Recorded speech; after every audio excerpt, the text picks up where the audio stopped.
What's up, y'all? Good Monday.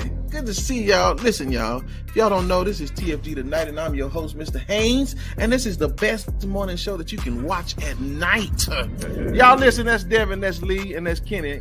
I'm trying to be nice. Black said we got two Americans. Say to my brother Black, man, I think you could be a preacher. I ain't never heard somebody that use a curse word and then read a scripture right after.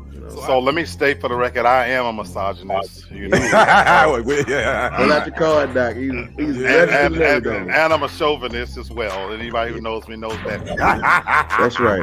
Now I can go back to minding my own business. Either that boy is Benjamin Button or somebody lying. And listen, and that boy may be mentally 12, but he's 34. You bad boy, you don't do it again. I'll let Black articulate a little bit better than that. Nope. Okay. Never mind. It's good for the soul. It's like medicine, right? Yeah, for real. That's all I gotta say. I wish I had one of them applause buttons to, like that.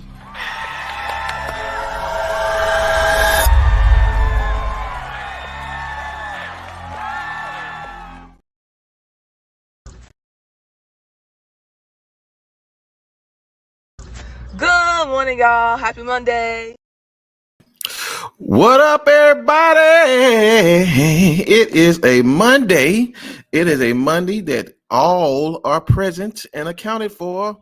And we ain't seen y'all in like 7 days. What's good? I hope y'all excited about Talking Point Monday because we're here and everybody's in the building. And listen, I got so many topics to talk about. I'm not going to waste no time. So, gentlemen, madam, good to see y'all. Thank y'all so much for joining us today.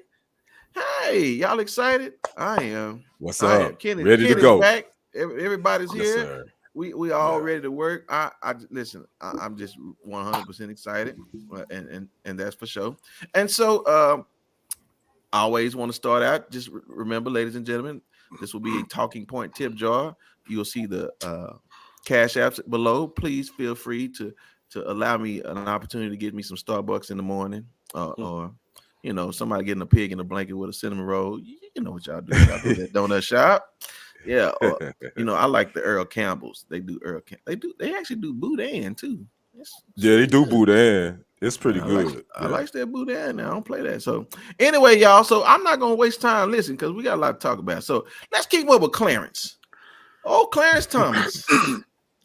Clarence, y'all better know him for his fondling with Juanita. No, what was her name? Anita Hill. Anita Hill. Yeah. I'm talking about Juanita Hill. Same. Yeah. Yeah. You're pretty close. So listen, I was close. So listen, apparently, y'all know when them keyboard killers get a hold of you, they went and found him taking some lavish vacations from a donor in Texas. But that wasn't the kicker. They wasn't through cutting up. So this is what they did, y'all. They did some digging. So Clarence's mama lived in a house, and this man that had been giving him all these lavish vacations, he bought that house from him. And apparently now he has some type of shell company that he's been laundering money through the housing market.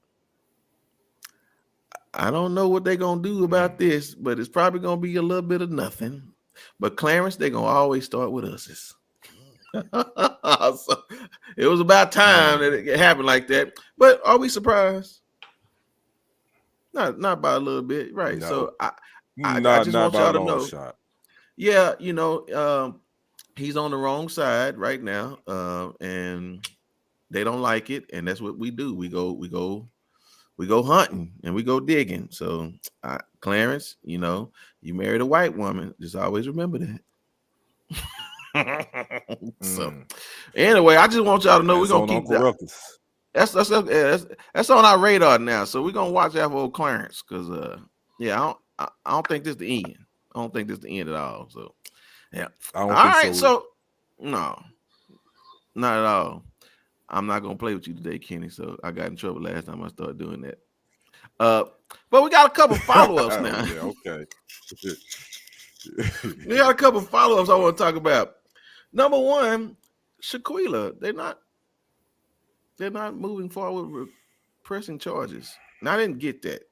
Do y'all know why they're not doing it? I thought it was just in the U.S.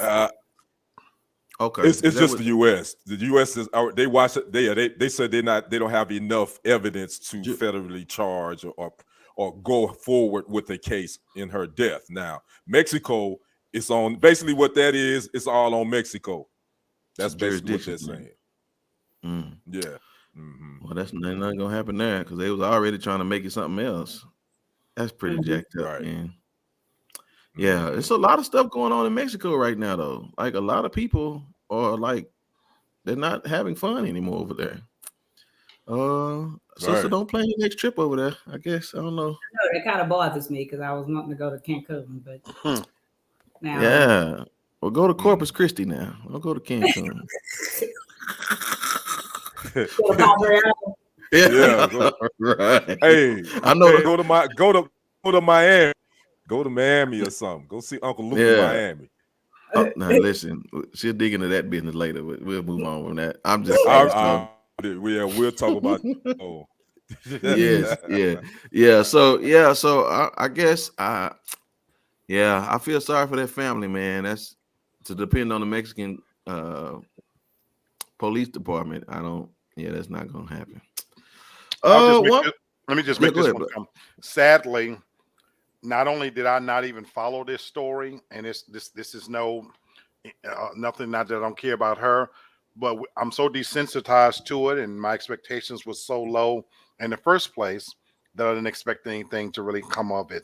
We wouldn't have even heard the story in the first place if it wasn't for social media making thing of it anyway. This is all in light of a Democratic government, Democratic president, and he's written into the White House on the heels of supposedly doing something different and better. Folks, if it's not as clear as the nose on your face, they don't give a damn about us. At all. That's true. At all. So, all right. One more thing I want to talk about. I noticed Monique had a Netflix special, and I hadn't seen it, so maybe one of y'all have, but they said she came out gay. I haven't. Yeah, that's what she said. Why? I mean, and who cares? She said she didn't come out before because she was afraid that her grandmother would disown her and wouldn't love her because she come from a generation where that's a no. But she married a man. Yeah. Or is he trans? I don't know. Well, she's not going to call herself gay, but you know. She said she's just attracted to women. Right. So she's a husband. Right. Well, why is no? I guess I don't. Okay. I think it's popular to come out right now. She's still like say that again, Devin. I think it's popular to come out right now. And that's the God's honest truth. That's what she did. Okay. That's true. That's the God's honest truth. Because she also said she wouldn't, and it was a comedy show. Don't get me wrong, but she also mentioned that she wouldn't do certain things to a woman. And I hear so many people, mainly younger people, I can't believe her old behind did it, but a lot of young people like to come out and say that now. But I honestly think it's almost trendy. It's weird to me. Absolutely. It's so weird. Absolutely. So it's attention. We are now the ugly duckling.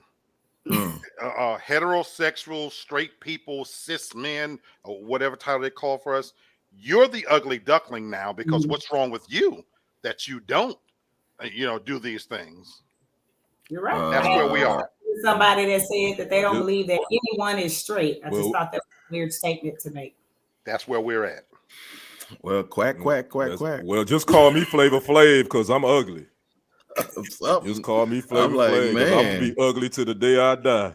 But what y'all saying makes sense because just like the Bud Light, trying to brand up attention. I get it. Right. And Monique has been kind of trying to recover from that Lee Daniels thing and Oprah Winfrey thing. So I can see why she want a whole new group of people. Maybe she because y'all know Queen Latifah, MC Light, all them heifers, they The ain't Brat. out. Everybody's still speculating about them because that's Yep. just a generation that would never say anything like that. And Right. I don't even know if it's shame or if they just feel like it's not your business. And yeah, and it could be both. That's a good point. It both. Yeah, it could be Yeah. both. Yeah. And I agree with you. I mean, you know, the Brat. Well, I didn't know the. I know MC Light. She finally got married. Now she's divorced. I don't know if y'all knew that. Light got married some years ago. Yeah. And now she's I know, divorced. but I She's don't divorcing her believe that. husband. But I think that was just for Light show. so hard. Right. I think it was just for. Oh Yeah, man. you crazy. Okay. Well, And I like me some. MC Light is one of my favorite rappers too, as far as female rappers. She's so you know, it is what it is at this point. Yeah. All right. Well, Monique, you got another 15 minutes of fame, sister. Get you another episode or something. Well, I wonder. Okay, I ain't gonna start messing around. Yeah. So, all right, Monique. Well, we appreciate it, but I think that was news and information we could not use.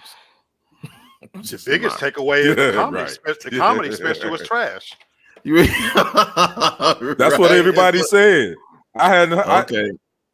Did you see it, Black? Watch it? Yeah. Did you watch Black? Yeah. While we waited all this time it was for you to fight for yours right, it wasn't funny.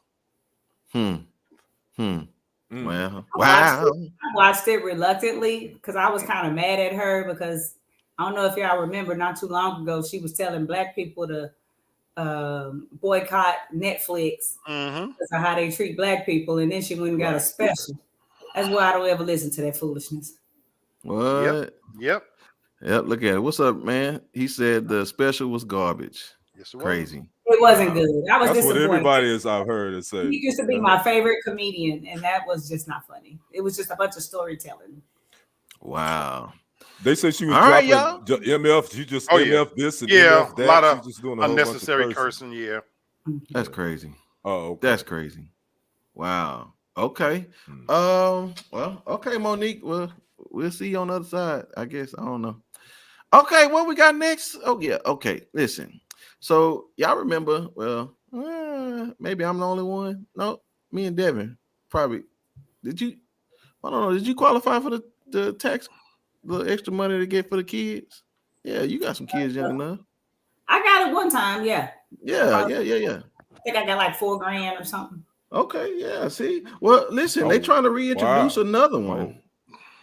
Yeah, lawmakers want to introduce End Child Poverty Act to send $393 monthly checks to families. This is an expansion of the child tax credit, which was part of the American Rescue Plan in 2021, made significant contributions to reducing child poverty. So it says this bill would send monthly checks to families with children under the age of 18, which would then allow us to decrease the poverty rate substantially. Like I said, it took out, I want to say like 30 to 40% of people out of poverty during that time. So, I mean, but y'all see what happened after we got it. Look where y'all at right now. So, is this gonna damage us? What y'all think? Hey, Miss Toria, good to see you. Hey, Toria. Okay. Wow. Hey, Miss Toria, been missing. Super fan. Gone. Good to have you back. All right. Yeah, you be traveling. All right, so good to have you. See you. Thank you so much. Yeah. So, what y'all think is? I mean, I know everybody think. Well, what's the term? All money ain't good money. So I don't know. Is this gonna be good money? I'm with Real Estate Insider. $300 a month. What is that gonna do? That won't even feed a teenage child. Not for no month, for sure. Yeah, you right. Well, about that. that's No, this sure. administration's answer to separations. Of what? You talking about of poverty? I think this child poverty bill is their idea of substitute for reparations. The can is always going to be kicked down the road, folks. 100%. When it comes to black people, I'm gonna say it as plain as I know how to say it. Any other race, there is no hesitation bills get passed. Right now on our TVs, right now, there's a little blue box that shows up on TV to stand out for hate for Asian Americans.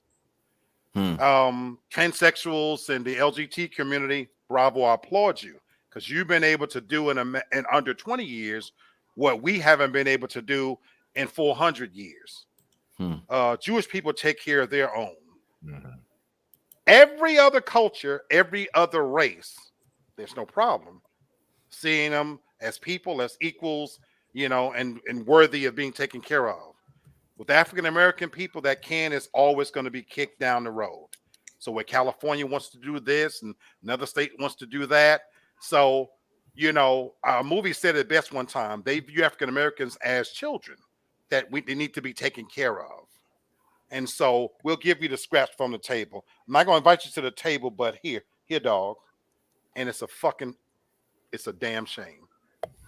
Well, he meant what he said. It is a shame, sir. Yes, sir. He definitely did. I mean, Kenny, I know you didn't get it last time, but you know what I'm saying? I don't like when they got it, they right back to poverty again, I guess, because they're trying to reintroduce it again. So I mean, what are we doing? It's basically pacifying the black community. That's all.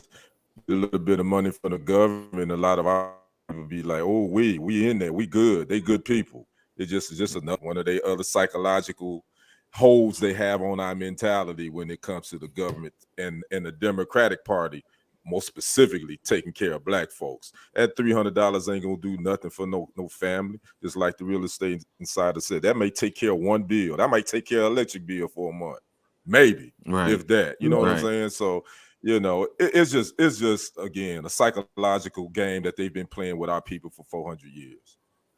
Yep, you're right.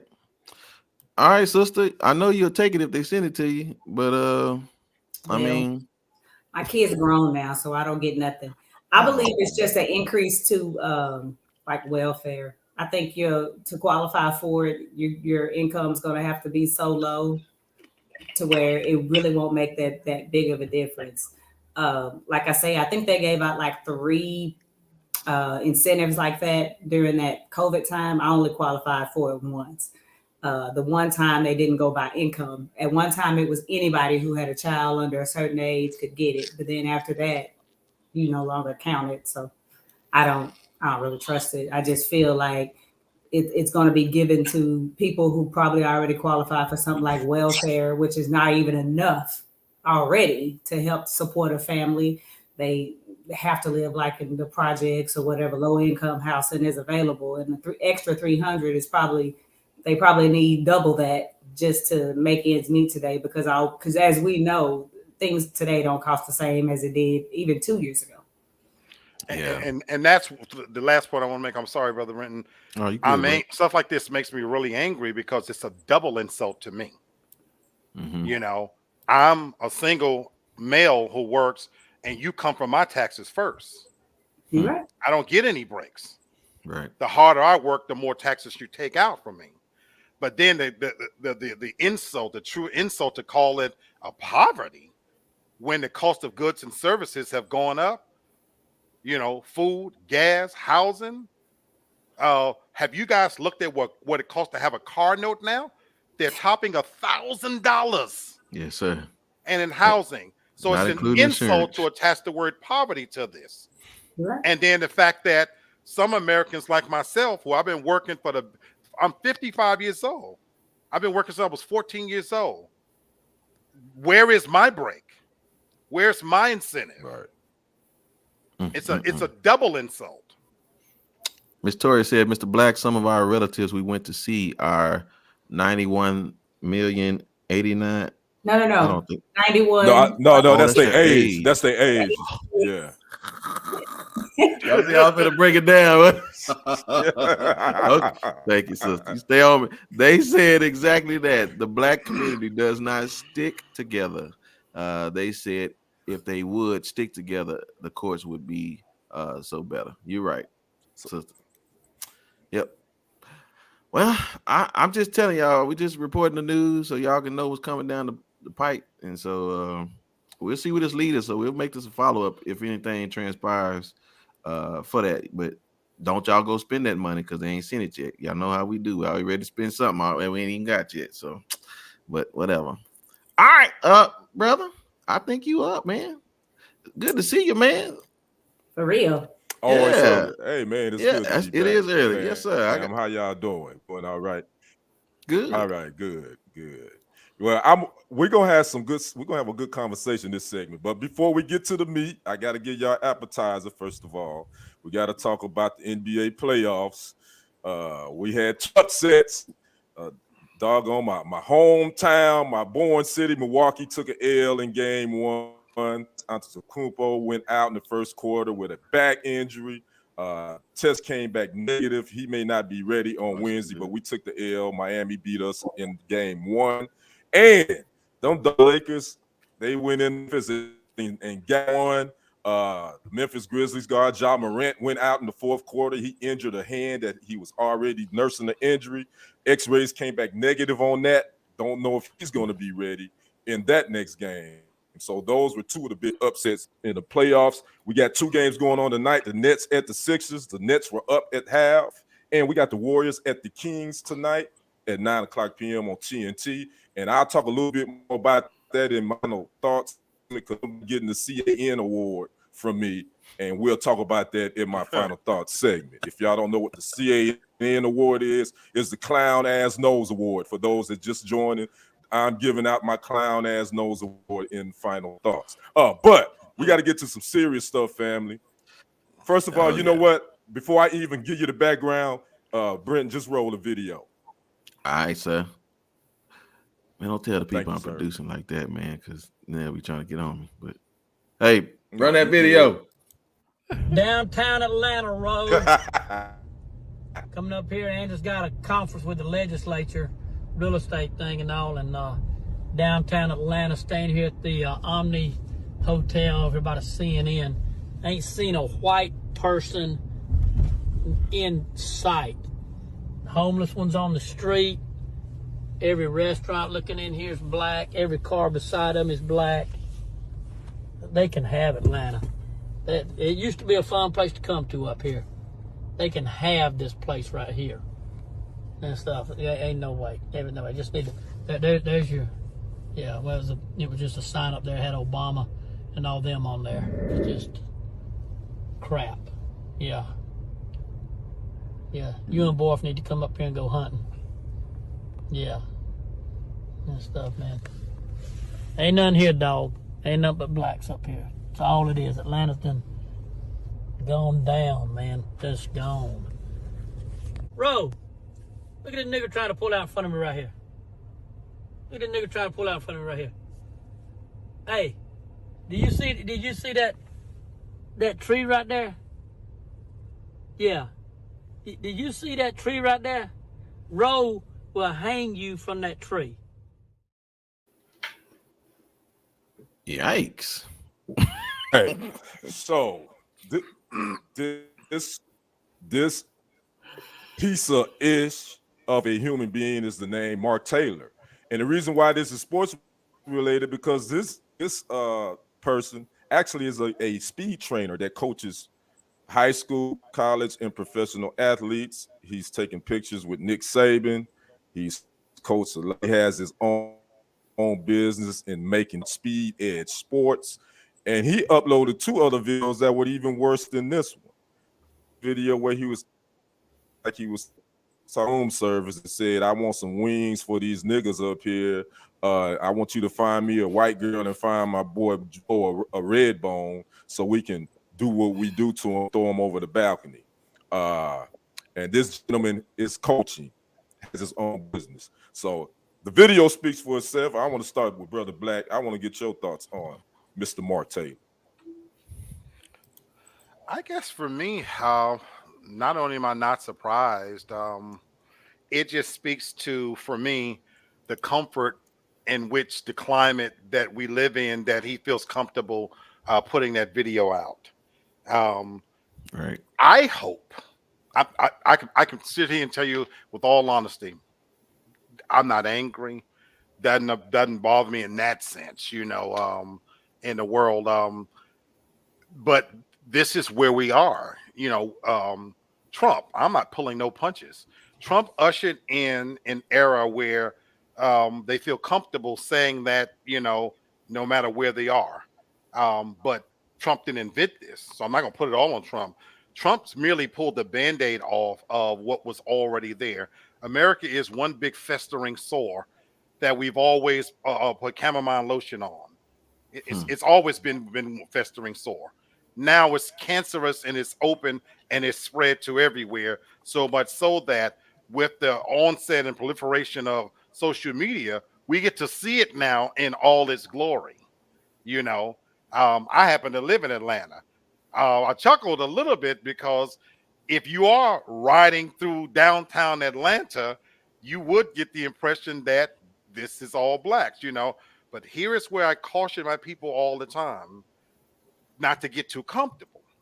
The city of Atlanta is black, but the state of Georgia is white. And we are only in about 12 to 15 places. And I wish we would wake up to that reality, because we talked about the other thing, come time to vote. Folks, we are not going to affect any changes at the higher level. They're going to do what they're going to do.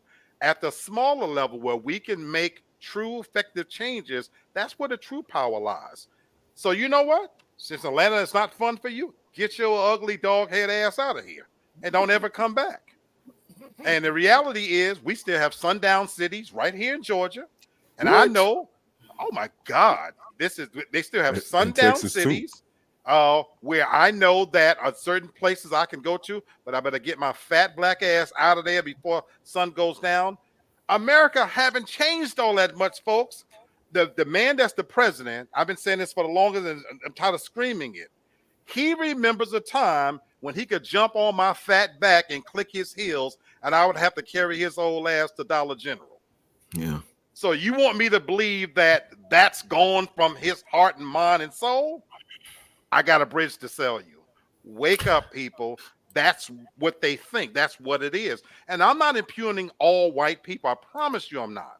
Right in fact, I have hope for a lot of the younger generation who weren't raised there. But until that generation dies off, and as long as they hold on to power, that's the reality. Let me answer Miss Toria's question, Brent.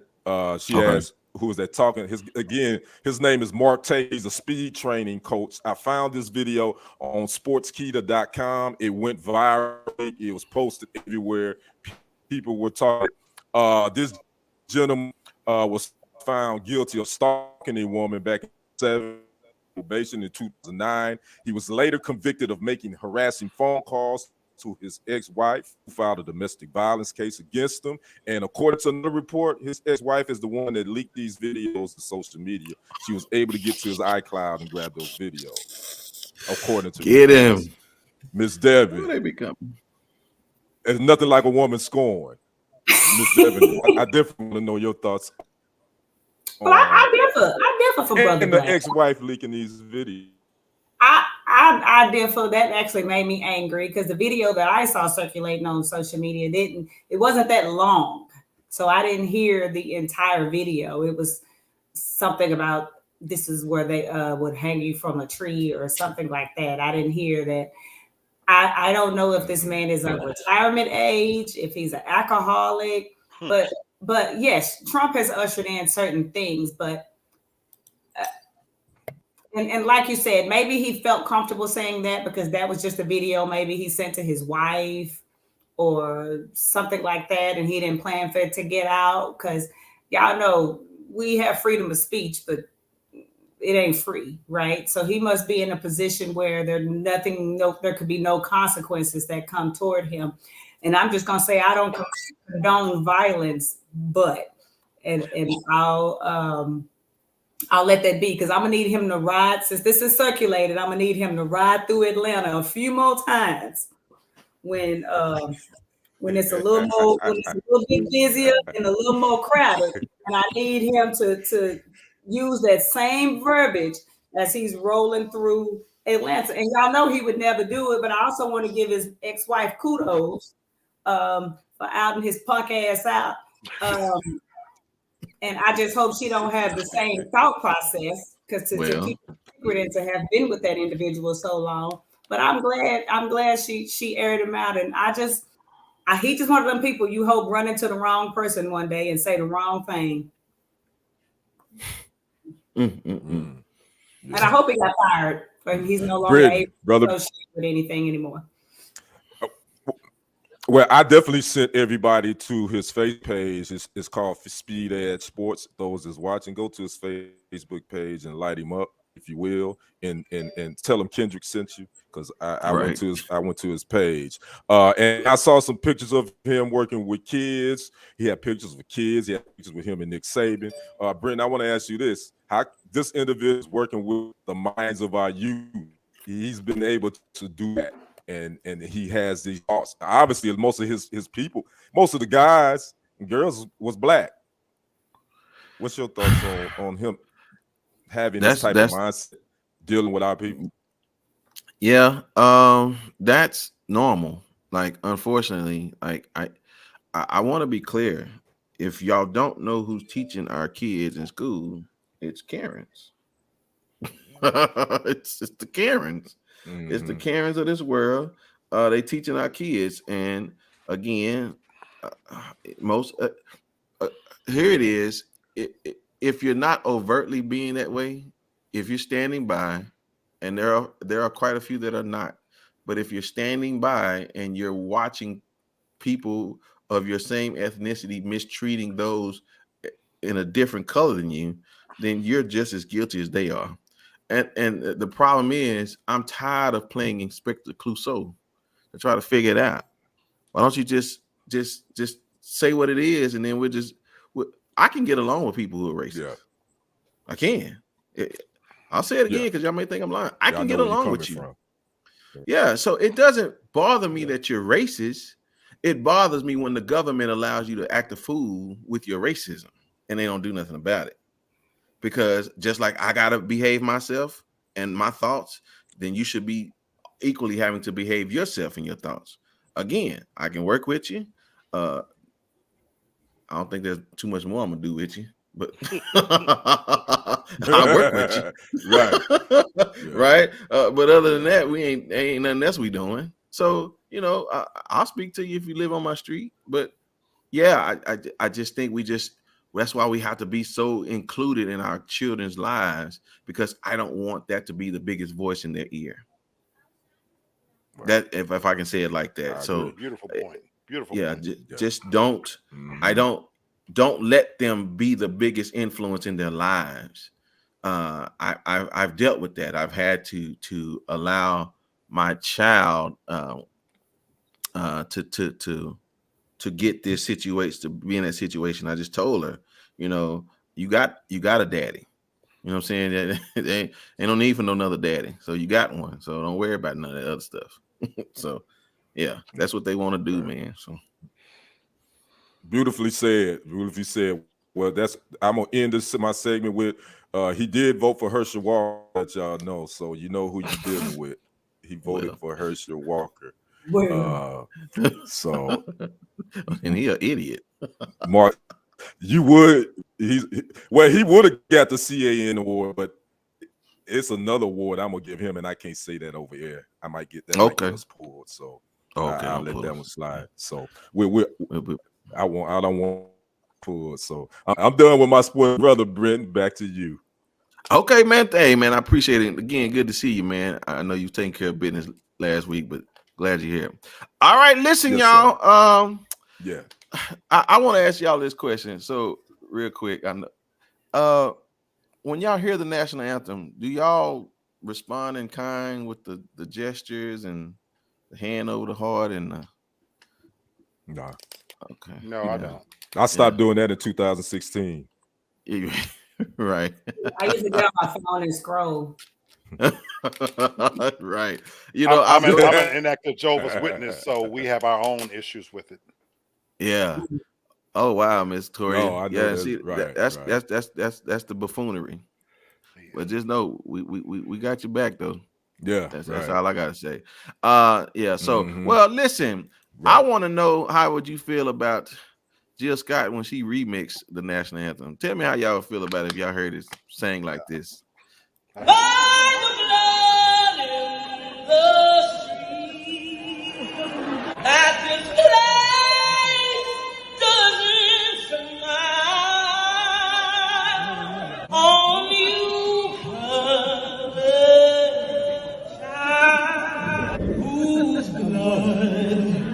Build this land with sweat and their hands, but you die in this place, and your memory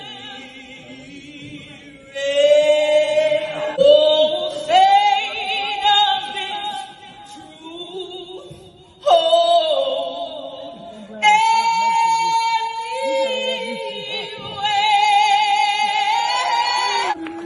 this is not the land of the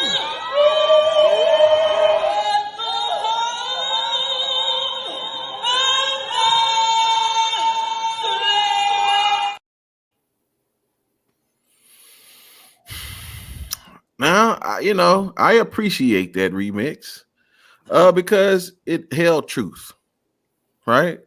There's the beginning of a statement made. I remember in history, we hold these truths to be self-evident. I do too, and I believe that if y'all would let the song be sang in its truth, that's probably what it sound more like.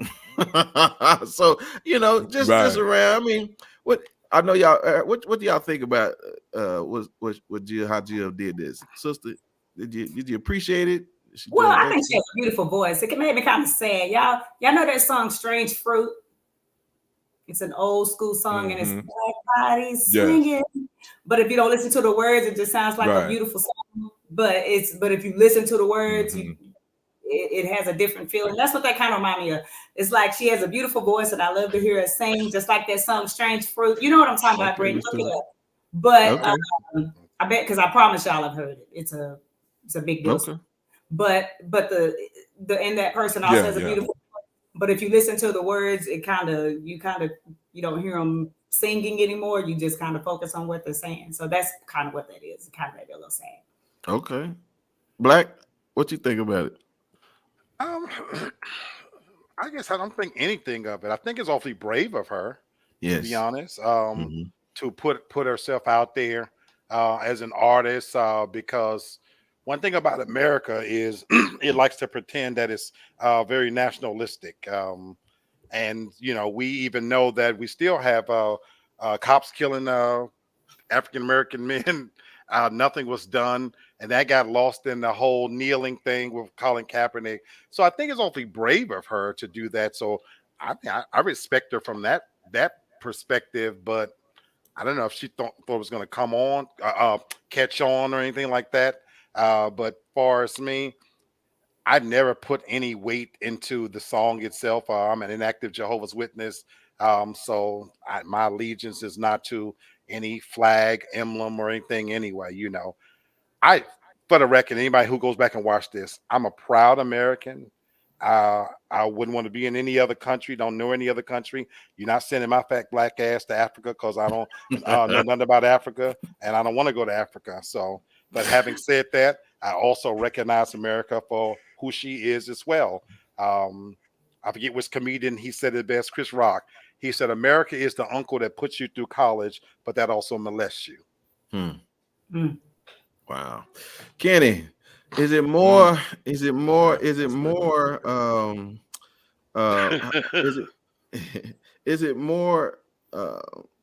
honorable to sing it like Marvin Gaye did and Whitney Houston, just do it, or would you have more respect for somebody like Jill Scott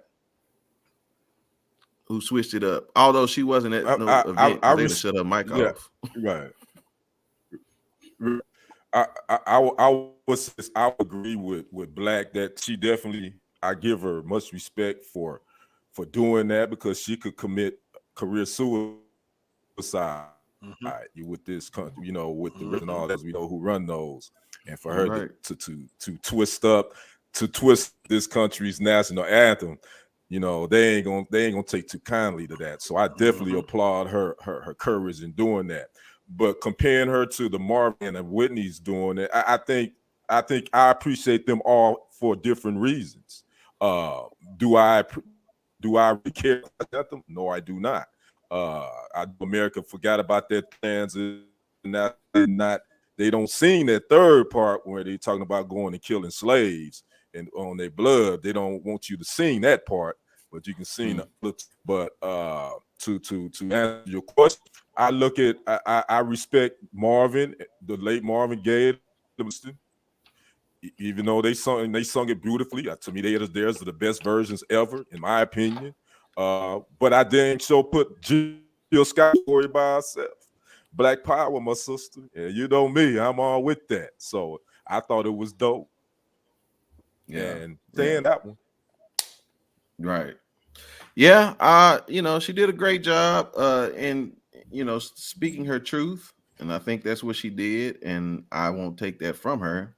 And at the same time, like y'all said, I mean, listen, Chrisette Michele got roasted because she sung for Trump. Wasn't it Trump she sung for?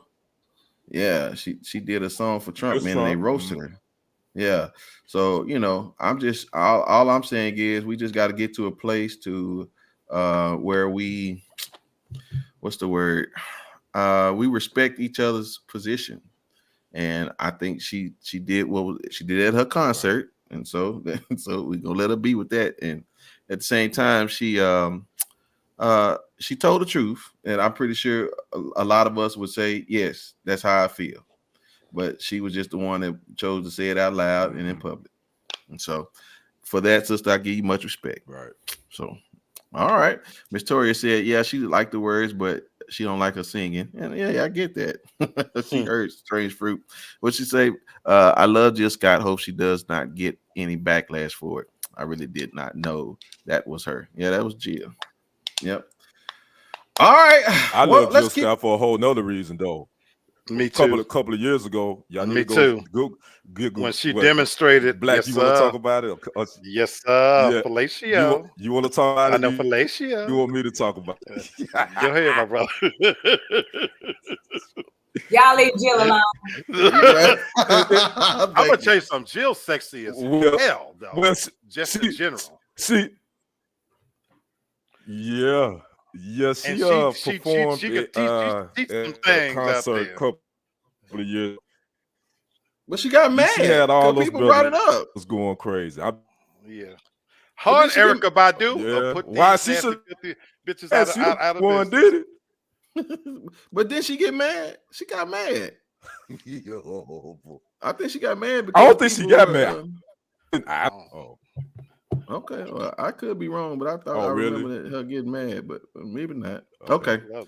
All right. Well, listen, I didn't get mad. Me neither. All right. Down, boys. Down. Yeah. Yes. So listen, apparently there's an issue with parents overexerting themselves to help their adult children financially. Here's how to help your kids without hurting your own finances. Do you guys think that you would fall victim to overextending yourselves, not being able to retire? Well, let me just read a little bit of this and then I'll ask this. It says a new bank rate report has found that 7 in 10, which is 68% parents with children age 18 or older have made or are currently making a financial sacrifice to help their adult kids.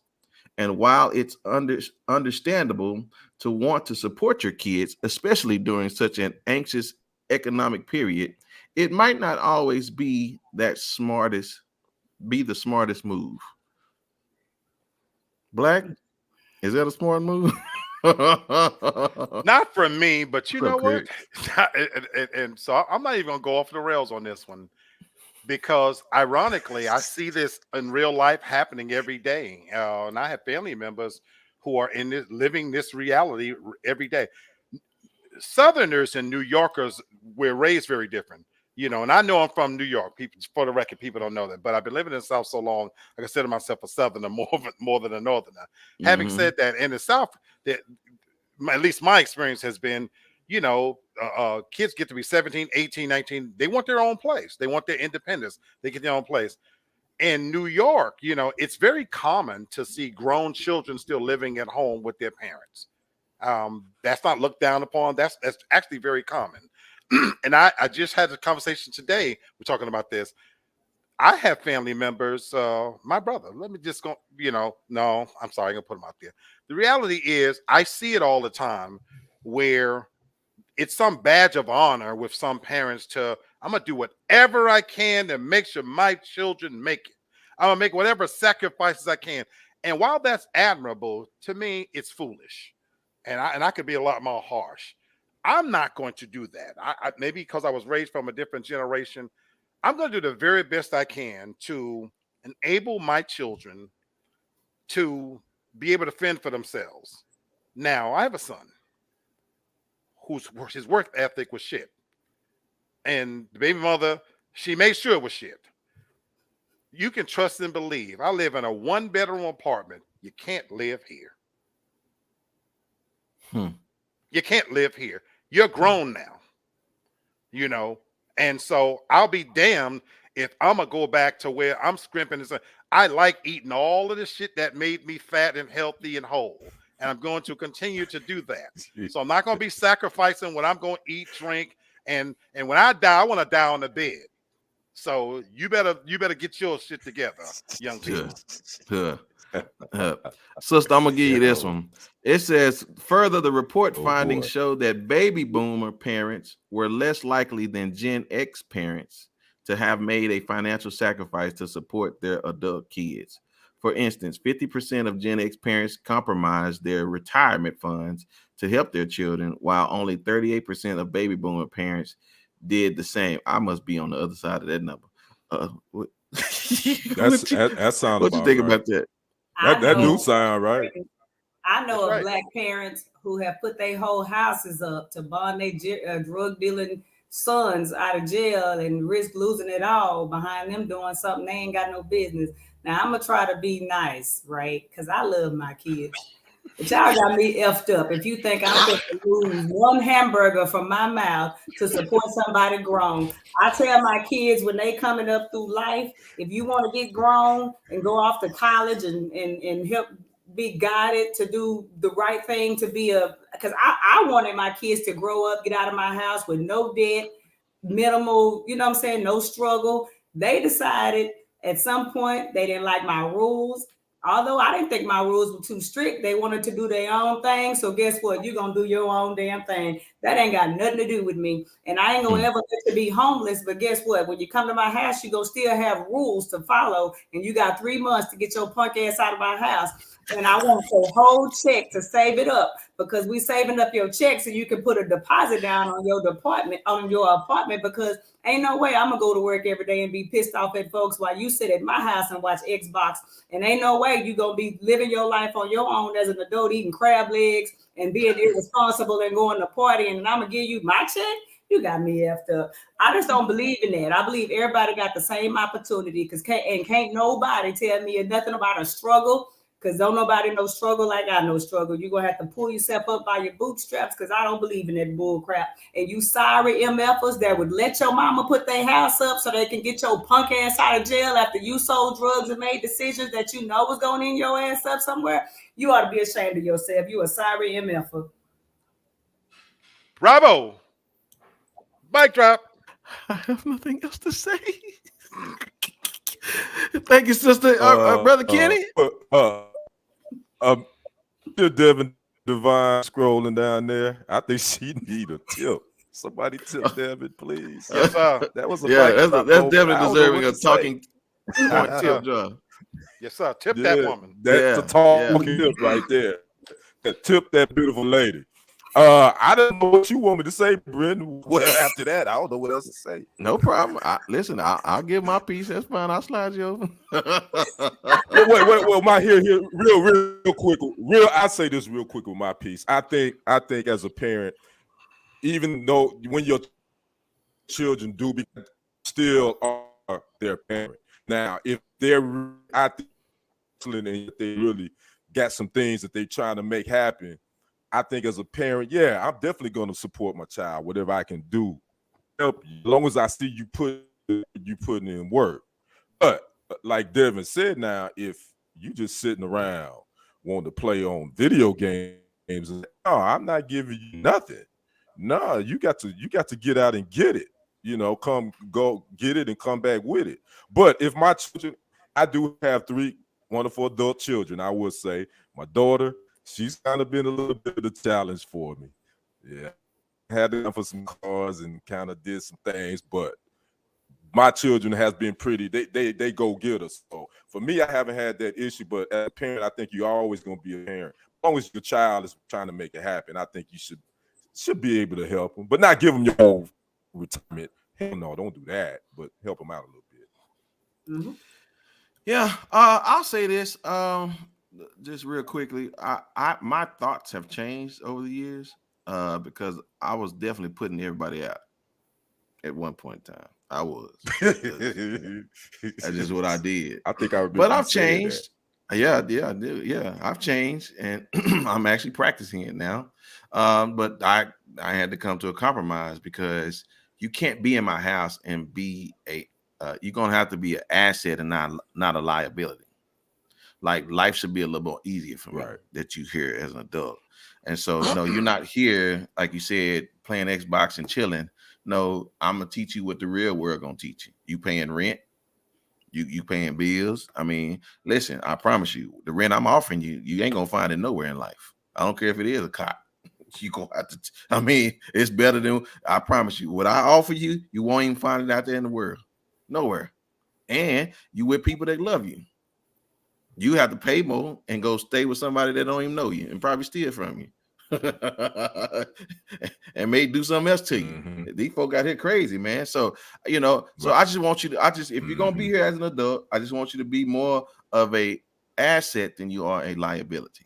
And I'll just leave it at that point. So, but yeah, y'all know. Listen, I wasn't gonna go and I ain't gonna get in my savings when y'all kids, let alone your adults. But please, you gotta be messed up.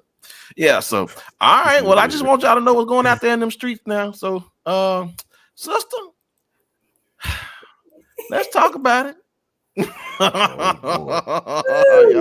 Y'all hold on for this one. Y'all know all I do is mind my business, and well, it came to my attention that Uncle Luke and Jermaine Dupri is about to come out with a documentary celebrating the 30-year anniversary of Freaknik, and he finna have all y'all hoochie mamas and hoochie daddies on video dancing to Me So Horny, and I can't wait. Matter of fact, there are 5 prominent Black women right now, execs, big time people that are trying to sue Hulu to stop the release of this Freaknik documentary. You know, I asked y'all a little bit ago, Black didn't answer. That made me nervous, but there we go.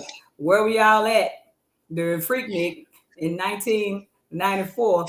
And do y'all agree that it's a bad thing for them to release this documentary? Because these people are in their 40s and 50s right now, and they was butt naked, dropping it like it's hot, and just doing the fool.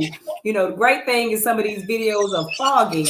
But I just want y'all opinion on it after you tell me where y'all was at in 1994 during Freaknik. I'm gonna start with you, Brother Black.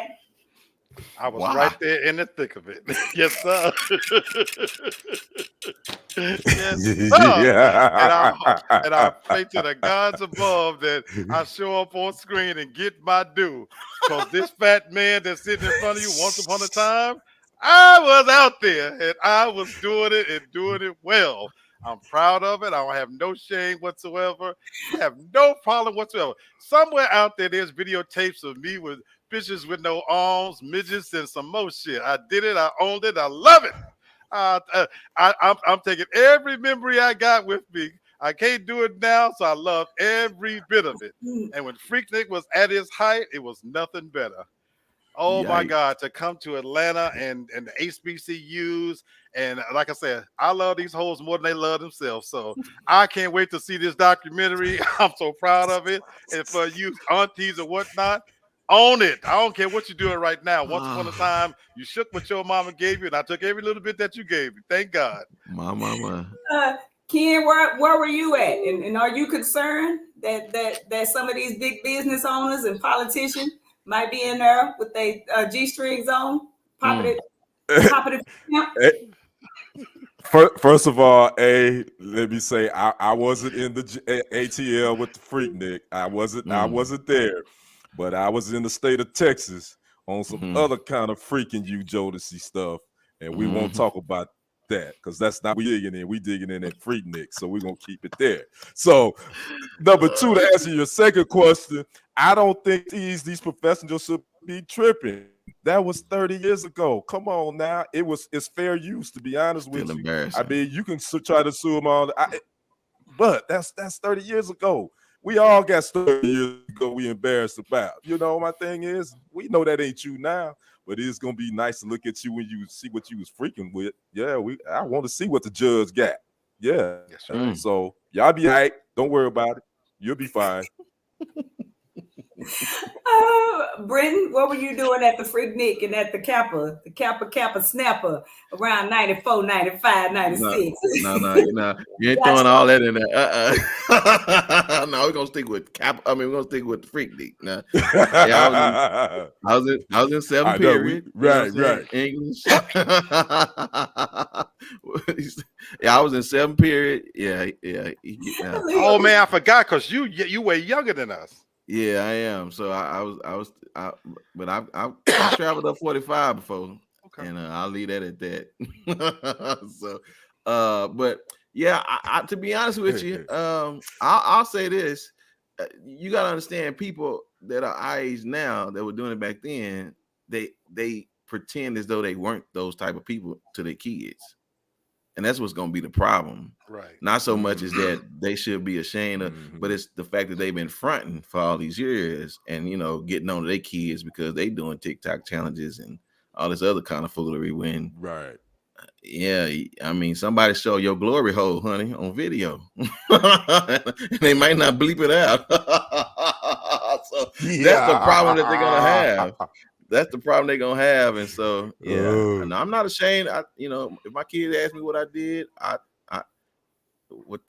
within discretion, you know what I'm saying. I'll be honest, but other than that, we're gonna see if they already got this far. You know what was weird? In '94, I was still married. My marriage was kind of going south at that point, so I remember taking trips out there. I had a really good time, I know some of these women be. I remember when your name was Jawbone, baby. You know what?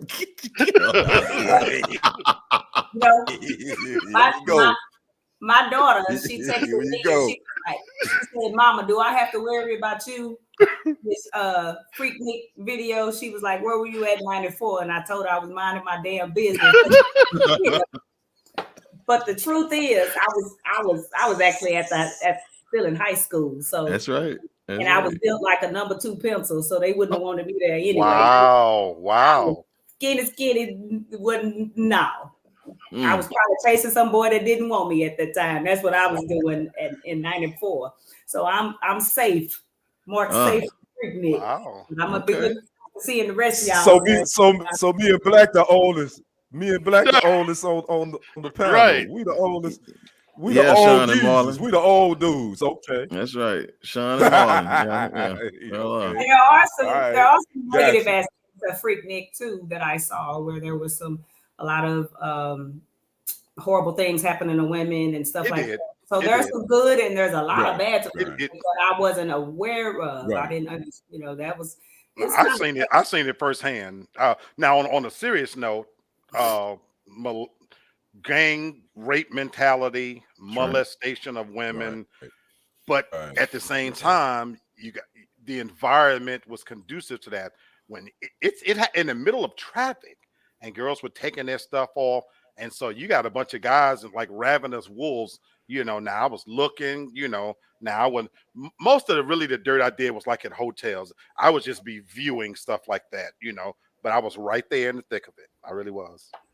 But I'm interested in seeing what they do with this, and I'm worried about the people that are gonna flash across my screen. I wish I knew some more people from Georgia because I think it was there. But now I'm gonna go back to my business to this new documentary come out and display y'all freaks in 94.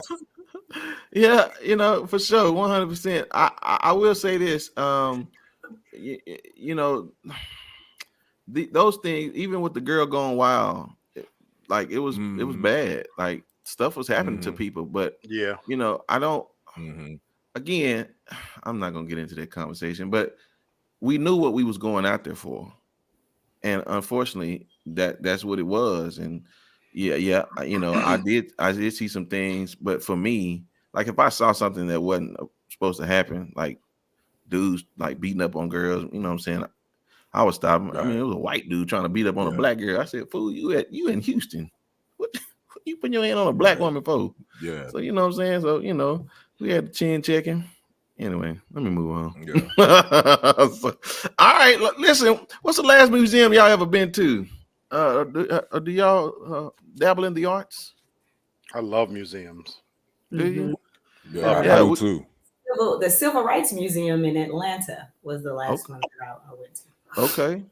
I did the Parole Museum. I like the Parole Museum. Is pretty good, especially if you like science. Yeah. Okay. Well, I'm like, then I did that. I did that one in Atlanta too. But the last one I went to was the African American Museum right there in Dallas. That's the last one I've been to. Okay. Yeah. I saw the Negro Baseball Museum in Kansas City. I was there. Oh yeah. And I just never. Yeah, I want to do that. Yeah, I never. Oh, took you the didn't chance get to go? Okay. I tried, but I didn't have time. I actually could not stand that man that started.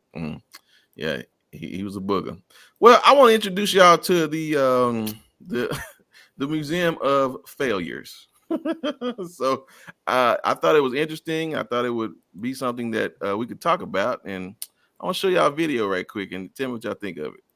Ahead of its time, loser of a format war, a bad idea, and a game so bad that Atari reportedly buried thousands in the desert. These are some of the hundreds of famous product fiascos on display at the Museum of Failure, a new exhibition in Hollywood, a town known for its own share of flops.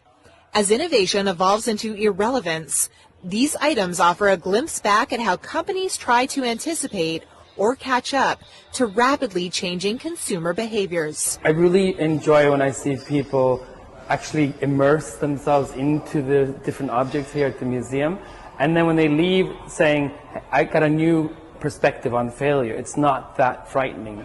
Many of these failed innovations precede great success. Take the Apple Newton, the first handheld smart device and predecessor of the Palm Pilot, and eventually the smartphone. And then there's the Laserdisc, which came before the DVD frenzy. And perhaps some of the more recent failures might help predict the gadgets of the future. That's very interesting. I know. I may check it out. Miss Tori said there was a nice one in DC and Baltimore, and really had nice one. I took grandson to when they were teenagers. So y'all saw Trump in there. but here's a few more things that they had at the Museum of Failure. Detergent that destroys clothes. They also had a get fit sit down chair. So there's a chair that you can, I guess, you move and you exercise in the chair. They had Bic for women. Y'all remember Bic ink pens? So apparently they're still around, but apparently in 2012 they came out with pens for women that would fit real good in women's hands. Okay. And then lastly, they had soda flavored Oreos. Okay. I don't know if y'all eat soda flavored Oreos. Wait, and this is one of the nasty ones. They had Colgate beef lasagna flavor. Yeah. What? All right. I mean, so hey, if you're in Los Angeles or Hollywood and you want to go check out something, go check out the Museum of Failures. Y'all will see y'all 45th president there. They're gonna have to add to that resume when they get through with him. But yeah, that's yeah. So this is what you say, Mr. Story. What was the name of the detergent that failed? It was Persil, Persil. I believe that was the name of it. I think I vaguely remember that. Detergent. Yeah. I only want to add one quick statement to just even this story. I know it's funny, but you know what? Just sitting here listening to that, I missed a time when we as Americans were innovative and we had that level of ingenuity. It's been replaced with reality TVs, and even if you think about shows like what's the show with Simon Cowell, the music shows? Oh, I'm sorry. Shark Tank. America not just Shark. America's got Talent when it first came out. We live in a time now where that innovation and creativity and ingenuity has been replaced with this false sense of entitlement of people thinking that they're going to get famous overnight because now everybody can dance and everybody can sing. And so when I look at that museum, I feel a little bit sad that there was a time when people were innovative and they were encouraged to be innovative and to create things. And America's known now for fame. I've been saying this for a while. You know, we're famous for being, this whole country is the Kardashians. We're famous for being famous. Yeah. That's true. I remember Dryell. Y'all remember Dryell? Where it was supposed to be, you could take it, instead of taking your clothes to the cleaners, you could put them in the dryer and put this thing in there, and it'll make it seem like it went to the cleaners. Wow. I don't remember that one. Yeah. Wow. Clear Coke. Yeah, I remember Clear Coke. Pepsi. Yeah, I remember that. Yeah. All right. I got one more before we get to the other part of the show. Cows down. Listen, man. A little town next to Lubbock, Texas. There was 18,000 cows that died. 18,000. And apparently these were dairy cows. Yeah. So apparently the report was that they were working on the ventilation system. Something happened where gas was being disseminated from these repairs, and it wasn't ventilated properly. And apparently some manure truck was in there, and a spark hit and it blew up the whole farm. Just want y'all to know the price of milk is going to be going up here in the next few months because you can't replace 18,000 cows. all dairy items, right? Milk, dairy, cheese. and meat. Yeah, you're right. Yep. We in trouble. Yeah. So, all right, ladies and gentlemen, we're at the part of the show where everybody loves it. Listen, don't forget those talking point tip jars. Well, we had some really good talking points today, and I'm pretty sure we have a few at the end of our show. Black will be hollering at us about exactly where it hurts. I can only imagine where we're going. And I know my title can throw people off, but when you hear that, well, tell me where it hurts. What does that make you think of? Going to the doctor's office. And so I actually want to offer this segment as a somewhat of a PSA to my people. Over the past week, Jamie Foxx was hospitalized right here in Atlanta, and they didn't come out officially say it, but it looks like it may have been a stroke. And we hear all the time how stress will kill you, and his family, and it was clearly serious enough that they called. And it really got me to thinking, when you think about somebody that is rich, he's famous, eats likely better than we do, got trained, he's in good physical condition, and yet he suffered a stroke. But this is especially for Black men. I want to talk to my brothers in this instance, but women too. There's a new study that came out, and it talks about how Black people live longer in areas where there are more Black primary care doctors. And I want to share this with my people. When we go to the doctor, we oftentimes give away way too much power. And I'm a 55-year-old man, and one of the most blessed things that I have right now is my health insurance. Aside from my salary, it's important to me to have my health insurance, because when I said earlier that I want to die in a bed, I meant that. I meant every part of that. And especially for my African American men, we don't take health as serious as we should. As men in general, we sometimes have to be dragged to the doctor long past the time when we hurt, because it's been intricately built into us to think that we can take it. And I'm not gonna go unless I'm really sick.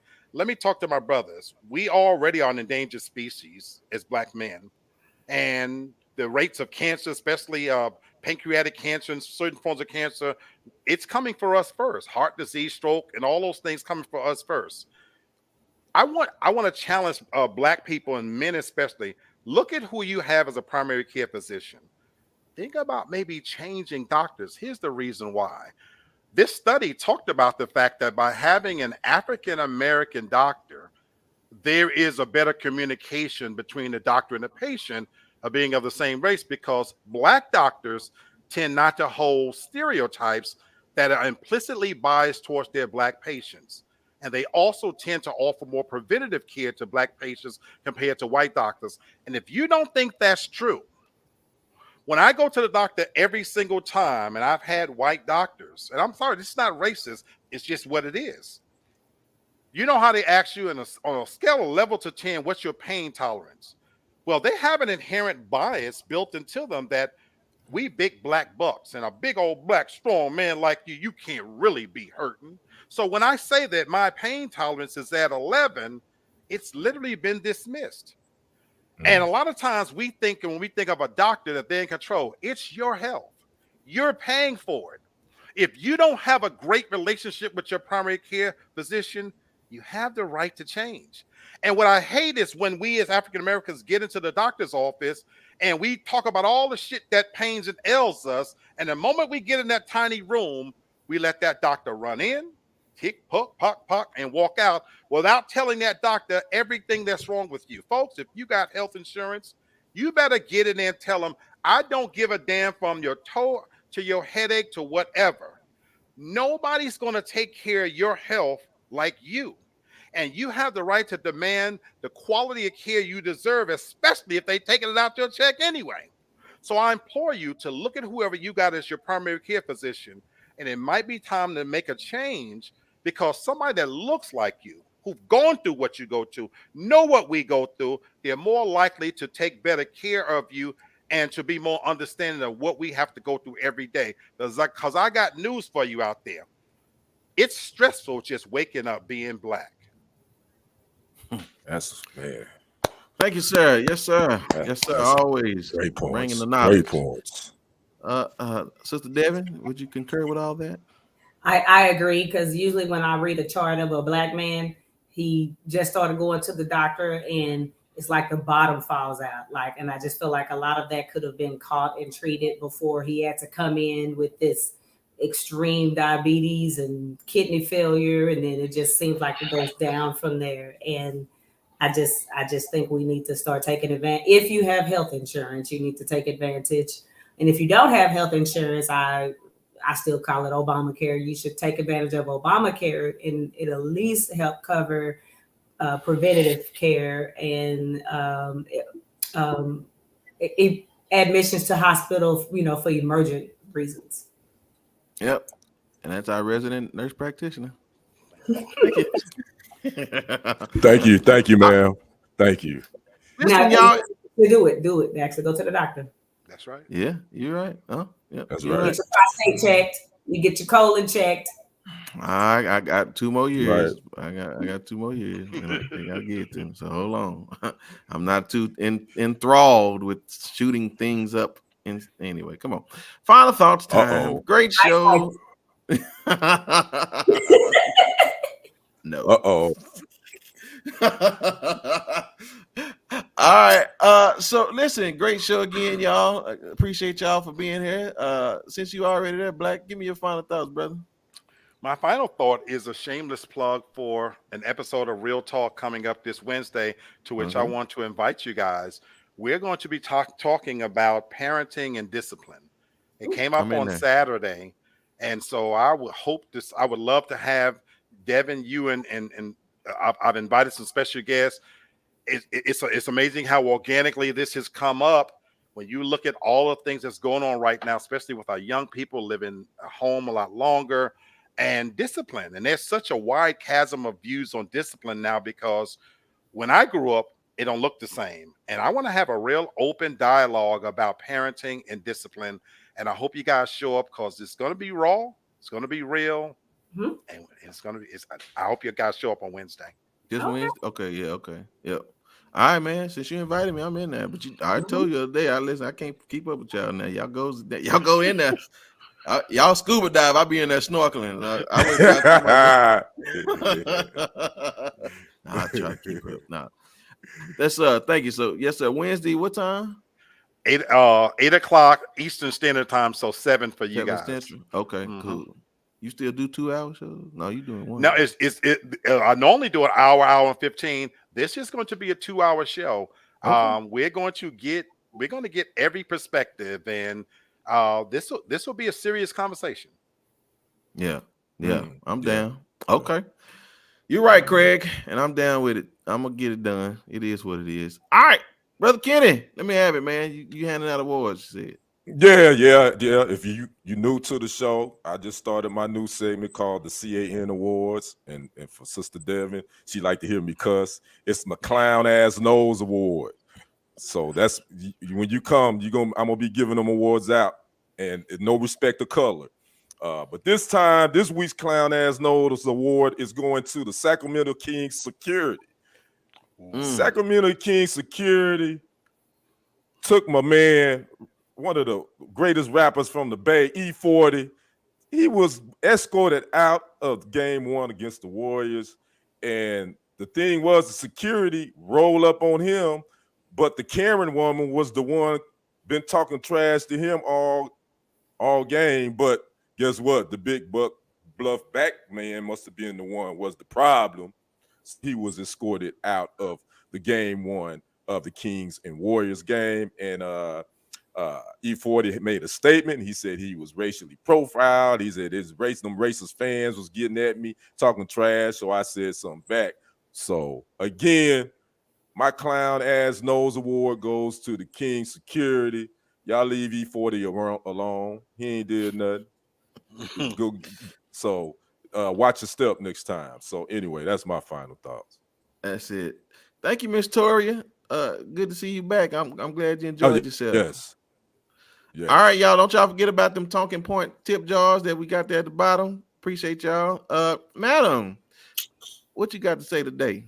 I want to talk to Black parents real quick, because I had to realize within the last year to get over guilt of being a mom, because my kids went in different directions and I felt responsible, like I'd done something wrong, because each one of my children I encouraged to stay home until they were on their feet and graduated college or picked up a trade, so that they would leave my house with good credit, because I wanted to get them a credit card or add them to my credit card. And they decided they didn't want rules. They wanted whatever. My son went off, wanted to be a clown and get in trouble.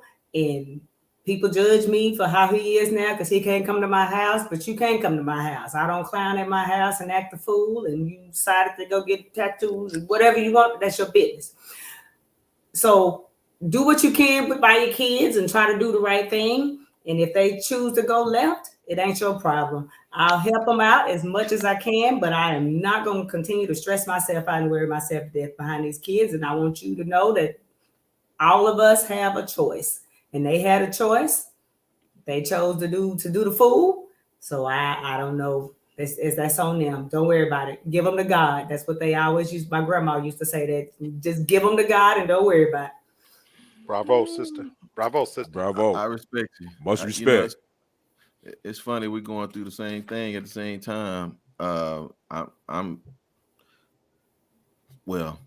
just say I'm meeting with my kids once a week starting now. I got one that's out.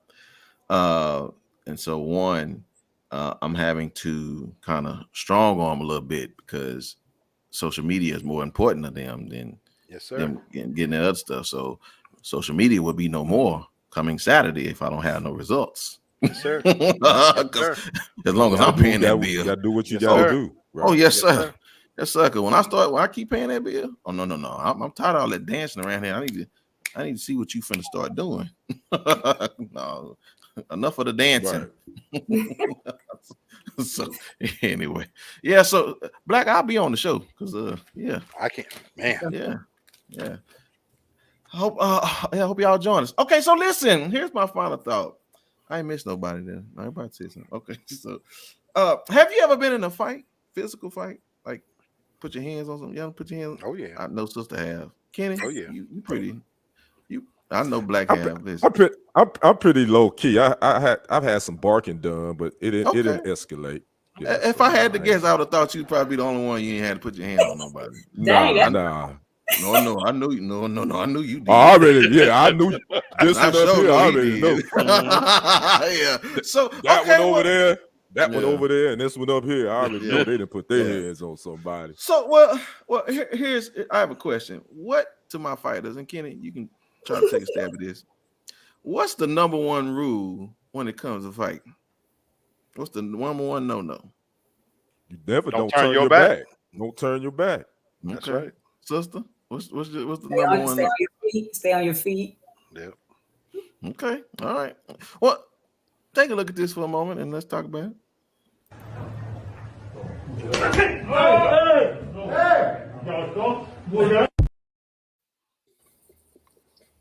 That was over before it even began. What's up, Miss Sherry? Good to see you. So wait a minute. Hold on. Let me answer Demi's question and I'll get back to this. She said I wanted to comment on what Mr. Black was saying about healthcare because doctor felt he was God. I was misdiagnosed for 4 years and I have no. Wow. Oh wow. Wow. Oh my gosh. Yeah.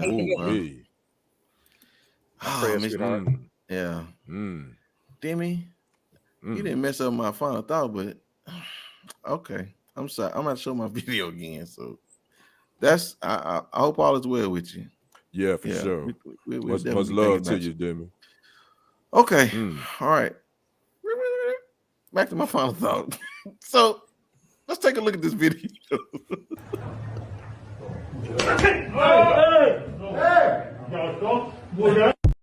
He didn't stay on his feet. I said, wait a minute. He didn't have his guard up. That's it. Right. That's the number one rule when you get. Wow. He walked up with his hands behind his back. Wow. Thank you, Tori. Appreciate you. Yeah. So here it is, ladies and gentlemen. Number one rule: never let your guard down. Listen, we are all in some sort of fight here. Whether it's with our family, we're fighting with our own health, we're fighting with life survival, we're fighting just in all areas of our life. Just keep them hands up, y'all. Right? Keep them hands up and listen, don't let your guard down for nobody. Because I'm telling you, if you don't learn, like if you ain't fought like Kenny, let me just show you one more time for Miss Tori.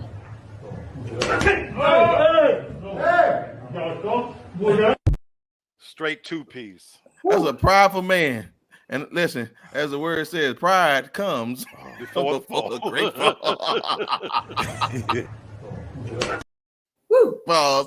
So listen, ladies and gentlemen, I just want y'all to be careful out there. Y'all stop being private before y'all take two pieces to the face and then y'all up out of here. Listen, ladies and gentlemen.